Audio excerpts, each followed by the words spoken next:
All right, ladies and gentlemen, boys and girls, children of all ages, fellow Pandemonium travelers, this is Seattle Pandemonium Shutdown, day 201 by my count.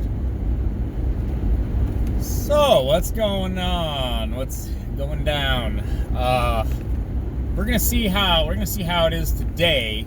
Traffic was a little heavy yesterday, partially because of the rain. Now, this is a phenomenon in the Seattle area that I've noticed. When it rains, people forget how to drive, and it's really something, because of course one thing Seattle is known for is rain, so you would think people would be acclimated to precipitation falling on the streets and then controlling their driving accordingly, but they don't, and it's just really something. But also yesterday, something that probably diverted some traffic into my neck of the woods is a semi-trailer. A semi-truck with a trailer somehow managed to break through the guardrail down by Mercer. I think it was the Mercer off-ramp, next to downtown, South Lake Union, and busted through the guardrail, and the trailer hitting the roof of the freeway, overpass, is what kept it from just like tumbling over the side. It was really something. Maybe I'll include a link so you can see it. And that shut down that, at least that off ramp, and then you have to get emergency services in there, so it causes a backup and everything. And so yeah, that probably pushed some traffic over onto 99, which I take. But anyways, what's everyone actually talking about? Well, I don't know, last night a protester threw a molotov cocktail at some Portland PD, and it's one of these things where you're like, if I throw something at you and I want to hit you, I will hit you with it. I'm not the most athletic person, but I don't know, I threw balls around when I was young. Get your mind out of the gutter. And if I was going to hit somebody, if I wanted to throw a Molotov cocktail at you, I would hit you with it and you would be on fire. That's how that goes. The way it looks in the video is they threw it past the officers. Now, either they're really bad at throwing things, or they didn't mean to actually hit anybody, at which point it's just stupid and not, I don't know, attempted murder or assault. I don't know. That's the footage. Maybe I'll include a link. What else? He had some gunplay in Louisville, Kentucky. I believe 3 officers were shot by, and I can't say protesters. I can't, at the point where you're firing guns at, you're shooting at the police and things, I can't call you a protester. That's not really what you are. You're a rioter. I mean, are you an attempted murderer? Like, I don't know. And I want to be fair and like honest here. Look, there are incidents where I think I did a portmanteau, where the police do escalate encounters and then go, they're rioting, this is an unlawful assembly, and then they throw their flashbangs and smoke grenades and shoot pepper balls at people and all this. And that's true. That does happen. But in the instance yesterday, or last night, I suppose, what was on videos that I've seen is just the police advancing, kind of, and trying to kettle them is what they call it. See this right here. Someone didn't think this through. This is going to become a major problem as traffic returns. This can't be the solution we have for this interchange here. This is just so stupid. Anyways,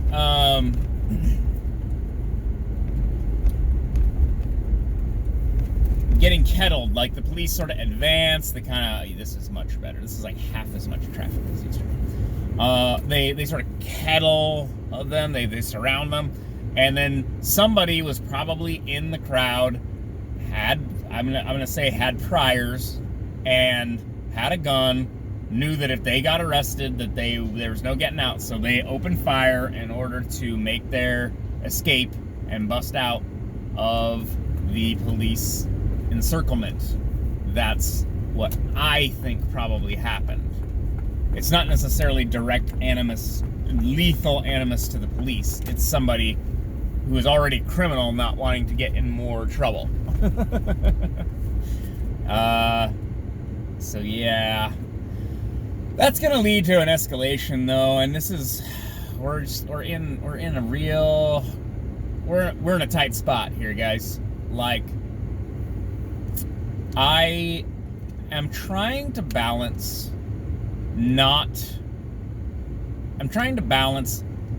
the efficacy of law enforcement as a concept, like as a principle.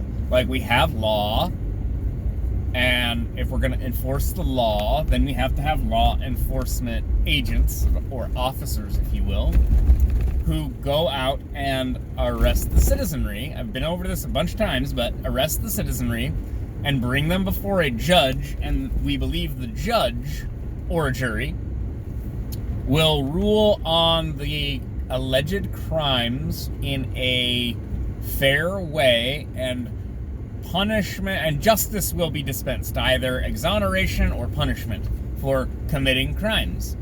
And at which point you now have to have essentially armed, I'm going to say men, but armed people who are granted general authority to kidnap you. That's basically what they're doing. They kidnap you, and then they lock you in a box and make you fill out paperwork and stuff, and make you sit in front of a judge because we, quote unquote we, have decided that you have committed a crime against us, against society, right?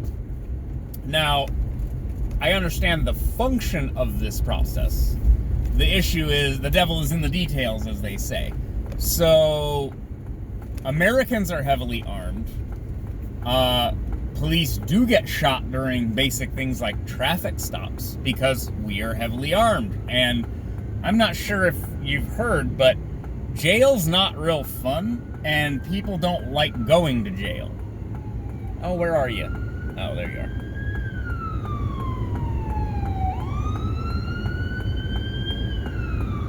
Call the ambulance. At which point, people resist arrest. They try to flee. When they're fleeing, it puts other people in danger, especially if they're in a vehicle. They're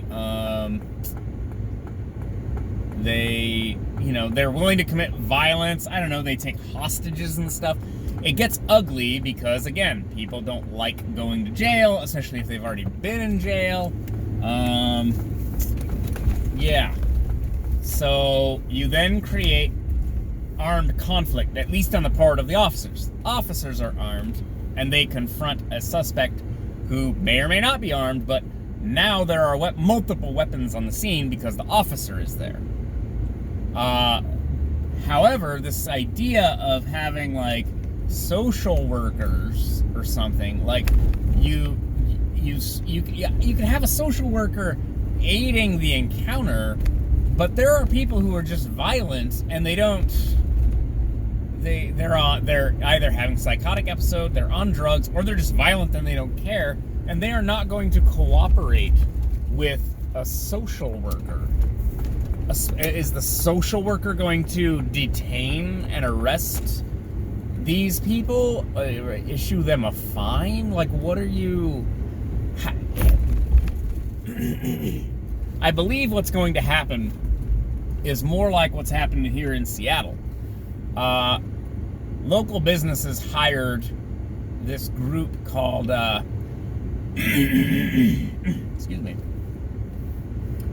Iconic Global.